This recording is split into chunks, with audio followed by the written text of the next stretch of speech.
We've been talking about the church. 3 illustrations: the family, the bride, and the body, right? So I want to sum it all up today by giving you kind of 3 specific strategies of what it means for us practically. We've been talking about the spirit of things, and it's really important for us to understand the spirit of things and even to step back and get the spirit of things. But today I want to take you into kind of the strategy of things then. As maybe it looks like in the context of these 3 illustrations that God uses to describe us, okay? These 3 metaphors, but these 3 realities. So this isn't like theology, this isn't like, absolute truth I'm going to share with you, but rather maybe specific strategies for us as to what it means, to give you some image of what it looks like for us as relevant moving forward as a church, as a family. So let's start with we are a family. Okay? We are a family. You get that. Now I want you to think of where families live, usually in a home, right? Or an apartment, many other places, but picture a home for now to start with. And I want you to pick irrelevant as a home. Okay? Simple house that includes maybe a foyer. What happens when people come into your home in the foyer? In the foyer of your home, we don't have a foyer, we got like a mudroom. And whatever foyer I did have, I turned into an office. Because my home is small. So if you come to my house, please come through the side door, not through the front door. If you come through the front door, you're going to come into a nice porch, but it's my office. There's no room to talk. Okay, I have to usher you quickly into the living room. But if you have a foyer, then usually what happens in the foyer is pretty simple, relationally wise. What kind of words are exchanged, you would imagine with me? Hi. Welcome. Good to see you. Take your shoes off. How are you? You look lovely. Can I take your coat? Can I take your coat? You guys are excellent. If you can be this excellent for the remainder of the time, we're going to fly through this and have a good time together. Those are the things that happen in the foyer. And so one of the environments that I think about as a church is our foyer environment. And the reality is Sunday mornings, to me, relationally, is a foyer environment. Not very much else gets said to each other except, hi, hello, how are you? Take off your shoes, except we actually want you to come in with dirty shoes. Welcome, okay? But the extent of our conversation is pretty short, although the reality of what happens on a Sunday morning is deeply significant. I'm not trying to capture all of Sunday morning in this idea, but relationally, as a family, one of the things that happens on a Sunday morning is it's just a foyer environment. It's a hi, hello, how are you? But one of the things that we do try to do on a Sunday morning is we are trying to change people's minds or challenge people's minds about who God is. And everything we do, even from the relationships, from the front door to the welcome table, to as we walk in here and you're having hospitality, you're eating and there's relationships happening, there's some conversation taking place, you're being welcomed in, to our songs that we sing and then to the sermon and to the videos, everything we do on the Sunday morning is meant to engage people in such a way that they would leave having had their minds challenged about who God is. Hopefully their minds are changed about who God is. Every Sunday morning, I hope that you walk away having your mind changed about who God is. And I don't know what it was today for you, but there was something today that said, oh, God is that? When he was singing, Pastor Bill was singing, "It's the air in my lungs that I breathe, that I pour out in praise." There was a moment for me that I was like, this isn't even my own breath. Why am I holding it in? My breath that comes out was God's breath given to me from the very beginning. So I'm going to just turn it back to praise. Amen. I mean, it really is the story of our lives, that whatever we have is not ever ours. We never even created it. God gave it to us as a gift. All we get to do is give it back. Even the air in my lungs. That was a change in mind moment for me, between me and God. And hopefully today, you've had one of those change of mind moments. Relationally, as a family, this is kind of our foyer environment. Although again, like I said, there's some really deep things that happen. I'm just trying to use a household, a family illustration to tell you what happens. This is one of the places we invite people into though, right? We invite people into the foyer of our church. Relationally, it's hi, hello, how are you? The next environment, though, that you would invite someone into your home might be the living room, right? You might invite them from the foyer into the living room. And what happens in the living room? Tell me some things that you do in your living room, or what happens when you're with people. You sit down. You sit down, offer them a drink, you extend the time a little bit, you might laugh together in the living room, you might share stories with one another in the living room, you put your feet up, you relax, you're more yourself, you let your hair down, okay? You've invited them into a little bit more because you like them, right? And so at church, as a family, I think relationally, we get to move people from the foyer into the living room. And our living room environments can be our church events, or anytime there's a party that's happening, where we get to linger together a little bit more relationally. And here's what I believe happens in that environment as a spiritual family, is that we challenge people's hearts about relationships. Because you know people have their walls up, right? You know people aren't looking to invest right away in new relationships. They've been maybe hurt in the past. That's a matter of their heart.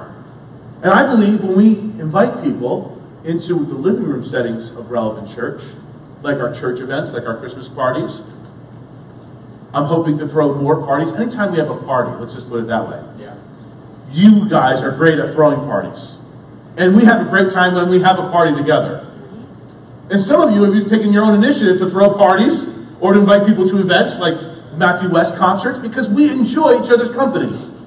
And when you invite someone as an outsider into our living room environment, guess what happens? Or guess what's going to happen? God is going to change their heart about relationships. He's going to challenge their heart about the relationships and they might say to themselves, wait, these people are just like me. They're broken just like me. They've got hang-ups just like me. But there's something about them that's a little different than me that I'm attracted to. I get to laugh with them. I mean, how many of you, even in this setting, feel like I'm at home? This is more like a living room to me, where we laugh together. So there's a little element in both. But one of the strategies I think of when we think about Relevant is we want to move people from the foyer into the living room. And then finally, we want to move them into the kitchen. Because what happens in the kitchen? You eat. What else happens in the kitchen? You laugh. What? Bonding happens in the kitchen, right? There's bonding that happens in the kitchen. You cook food in the kitchen. You linger in the kitchen. You serve in the kitchen. You have maybe deeper conversations in the kitchen than you would in the living room, around the kitchen table, at the kitchen counter, as you're arguing in the kitchen. Right? And in the kitchen, I believe we change people's values. We get to challenge and change people's values. So again, this isn't absolute truth. I'm just using the family, the home as an illustration of what you and I get to do at Relevant Church. That you and I, as a spiritual family, get to create a household where we can, imagine this, move people and invite them into the foyer of our church, where we change their minds about who God is, into the living room of the church, where we challenge their hearts about relationships, that they indeed are good, they indeed are worth having, because many people have given up on relationships. And then we move them into the kitchen, where we gather around the table. Those are our life groups, by the way. The kitchen environment are our life groups. Yes. Do you remember Adria's testimony a couple weeks back? She literally illustrated this to us, that she started coming to church, and then she said, I need to do a little bit more, and she moved into another environment that the church had. And then she's like, I need to do a little bit more, and that was serving, and she moved into another environment that the church had. Does this make sense to you? This might stick for you, this might not. Again, one of the ways we can think about what we do here as a church, strategically.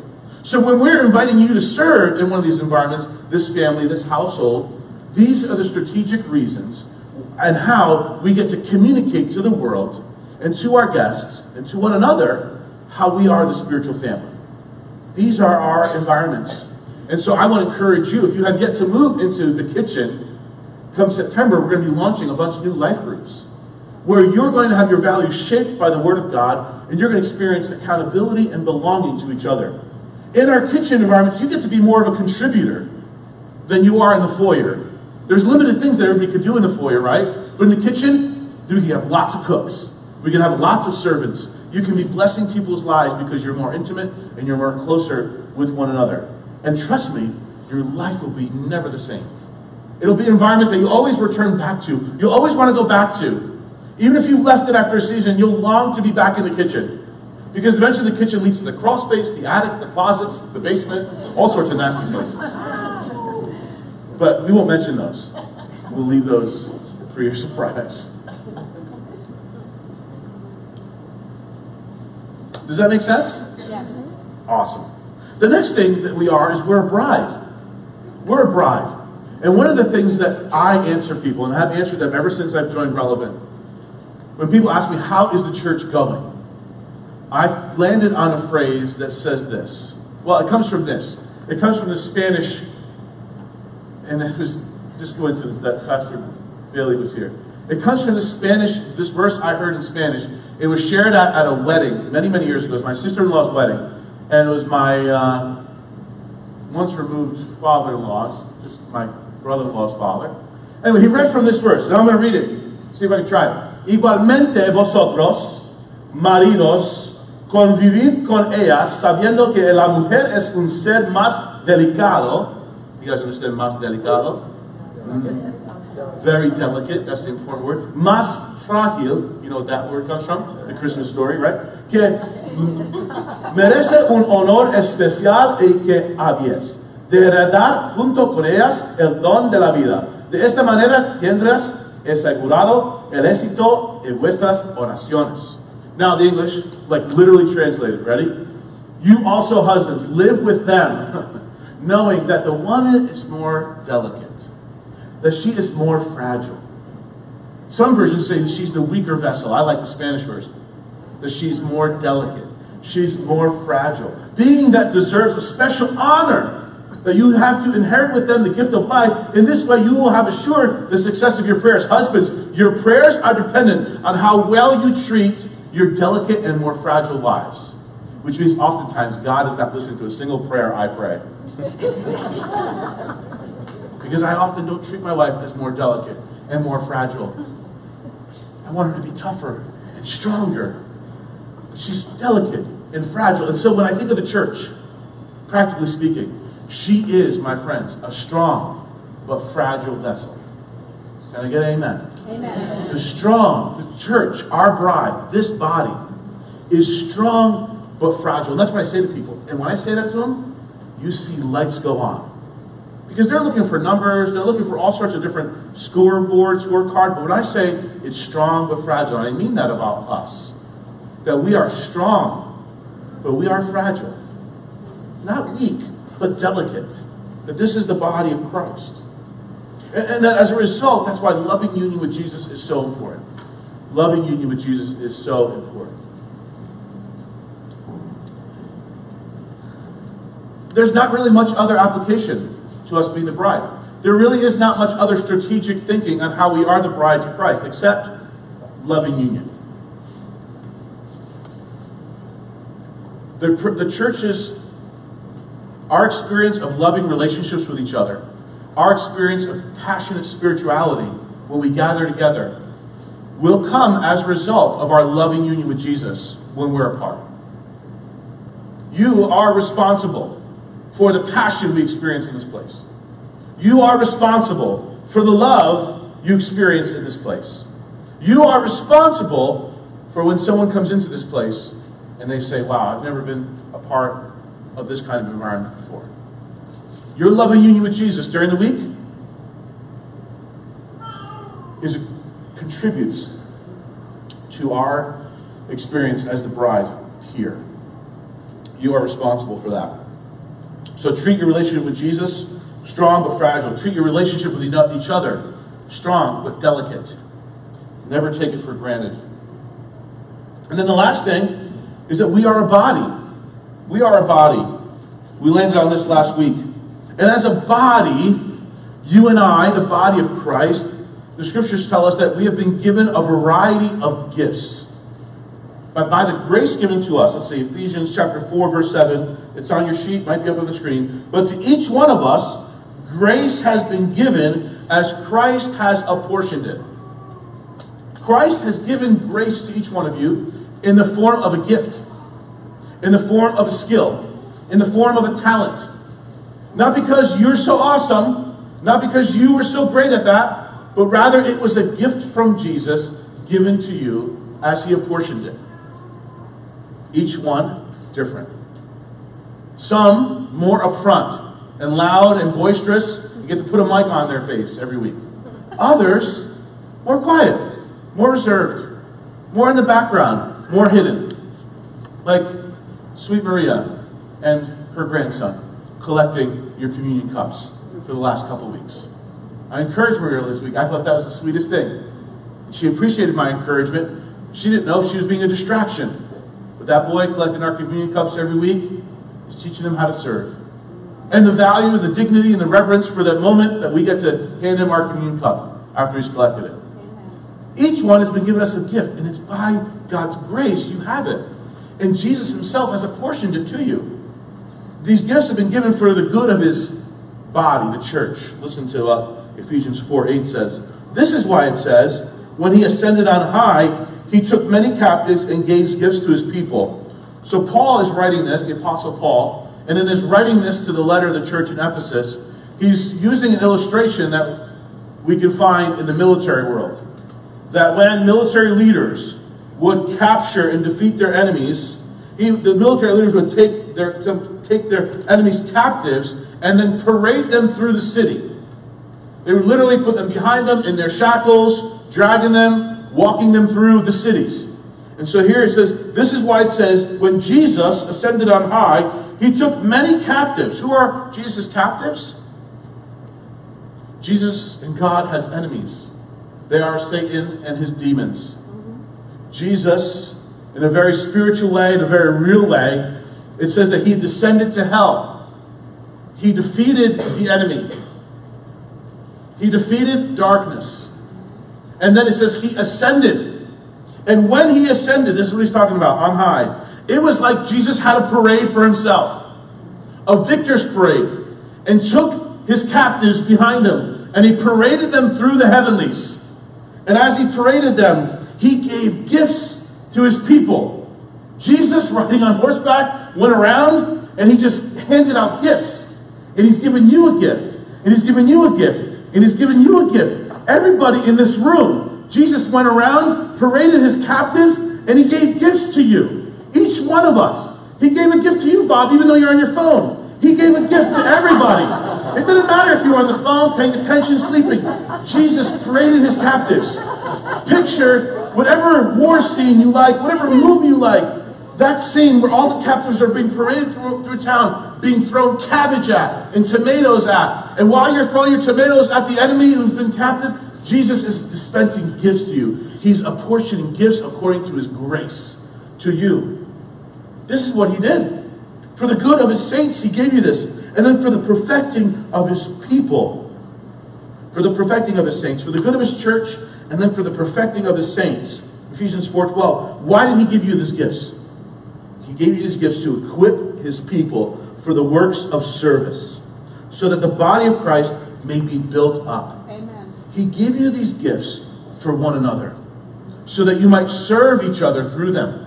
So you might serve this body of Christ. His body. What a privilege.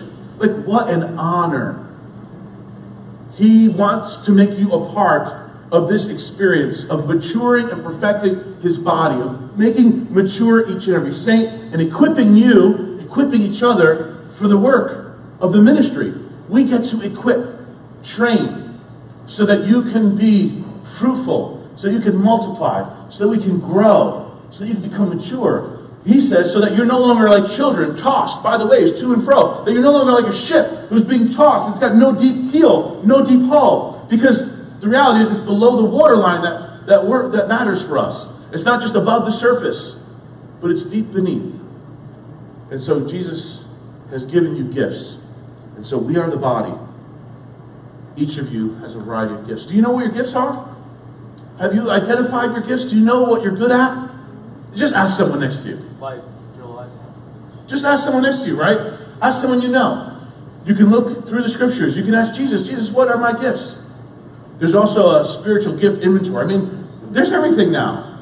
You can take this inventory online. Look on your piece of paper. You can go to fivefoldsurvey.com and figure out what gift God has given you. To some, he's been called pastors. To some, he's called teachers. To some, he's called evangelists. to some others he's called prophets, to a few others he's called apostles. And God has given us gifts so that you can use them for the service. And so strategically thinking, your gifts are to be used in our foyer environments. We need help in our foyer. We have much of the same people serving over and over and over again. And that will lead to burnout. Oh, forget it. If you're in my house and you don't help, you don't eat.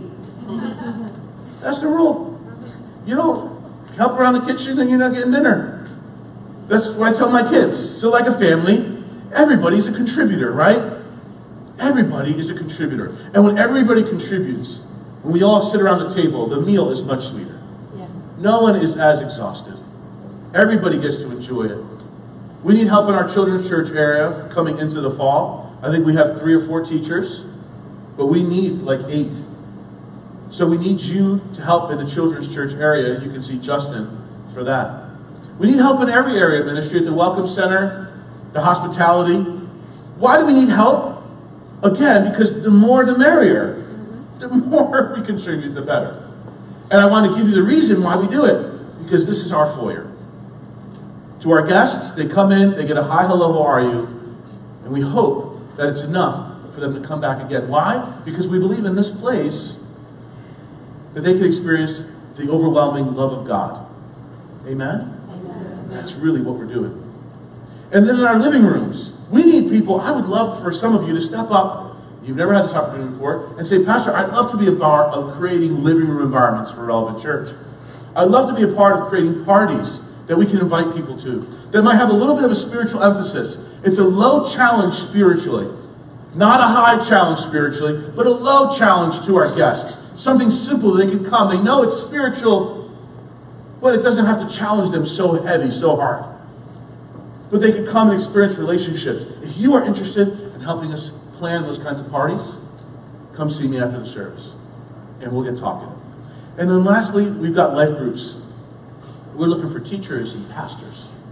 It's not just me. It's not just Jeff. It's not just those who have pastors or elder titles, but you've been given gifts. And many of you are teachers. You teach things that might not be the Bible to other people. You have these skills, these talents, these gifts have been given to you not only so that you serve the world and make a living off them, but so that you can also edify the body of Christ. Does that make sense? So this is how it all comes together.